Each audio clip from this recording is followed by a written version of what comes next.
McKee, to be followed by Alexander Burnett. Thank you, Presiding Officer. And before I start, I'd just like to remind the Chamber of my role as Parliamentary Liaison Officer to the Cabinet Secretary for the Economy, and also draw members' attention to my register of interests as a Director of the Commonweal, an organisation that's done significant work placing the concept of the Scottish National Investment Bank at the centre of the Scottish economic policy debate. Presiding Officer, national investment banks are an increasingly common phenomenon across the industrial development landscape of many countries, from Germany to our Nordic neighbours and globally, including countries in Asia and Latin America. The traditional role of national investment banks has been to support infrastructure spend and to provide counter-cyclical lending as part of a Keynesian interventionist measures. In many countries, however, the role of national investment banks is now wider and focused on the delivery of strategic missions, be those the development of specific sectors and industries of national importance, fulfilling cross-sectoral objectives such as supporting new technology rollout or supporting national economic objectives such as driving inclusive growth, supporting internationalisation or improving levels of innovation and competitiveness. These objectives are embodied in the mission statements of national investment banks, and it's this area I intend to focus my remarks in the limited time I have available today, considering some potential sector and technology-specific areas of focus for the SNIB. The National Investment Bank model separates the execution and implementation functions from the mission-setting or strategic direction process. The former is run to the high standards of professionalism to ensure funds invested are managed to ensure rigorous and full risk-reward criteria are followed, protecting the significant public investment involved. The mission-setting process, however, is where the direction is set for the bank, and this is where the value is added to the process in terms of how it benefits the national economy. The Scottish National Investment Bank Implementation Plan identifies three broad categories for the focus of the bank, including support for early-stage SME investment, scaling up of SME investment, and mission-led patient long-term investment. It also identifies the need to address market failure, where current private sector investment is absent, often as a consequence of differing risk appetite profiles. It is into this area where the need for patient capital intersects with national strategic economic objectives and direction that the bank can contribute greatly and can deliver its twin objectives of making a return in excess of the cost of capital at portfolio level and achieving inclusive and social economic benefits. The implementation plan also recognises the need to ensure investments made by the bank act as a catalyst for additional private sector investment and do not act to crowd out private investors.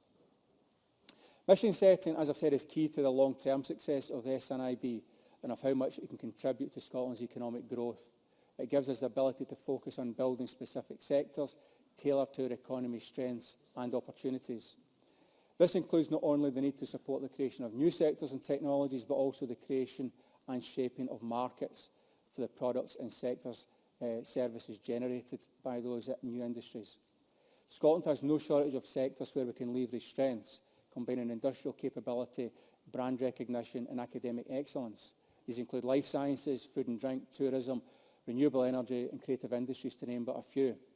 Housing and energy are also areas where investment would result in significant benefits in terms of job creation, social benefits and environmental impacts. I would, however, like to focus briefly on a sector where I think the Scottish National Investment Bank would do well to consider including in its scope. That is automation, in particular autonomous vehicles. This is, I suggest, an ideal candidate to be one of the technologies included in the bank's mission statement. Members will be aware of my interest in this area, having brought self-drive vehicles on several occasions into this chamber, not literally, and it's an area where the opportunity to shape both markets and industries exists. And the timing is right, with a ramp-up in self-drive adoption expected to be significant in the next 5 to 10 years. Investment in an industrial hub to support autonomous vehicle technologies, of which there are several companies already involved in Scotland, alongside the rollout of the technology in specific urban and rural settings, would act to generate global interest and act as a magnet for additional private sector investment, one of the key objectives of the Scottish National Investment Bank. The SNIB gives us the opportunity to leap forward in the technology game, and it should be seen as an opportunity to do so, not just to prop up sectors where managed decline is required. The mission statement for a national investment bank is key to success, and it is effectively the embodiment of an industrial strategy. Indeed, it goes further in industrial strategy as it provides not only the intent, but also the mechanism for delivery of the elements of an industrial strategy.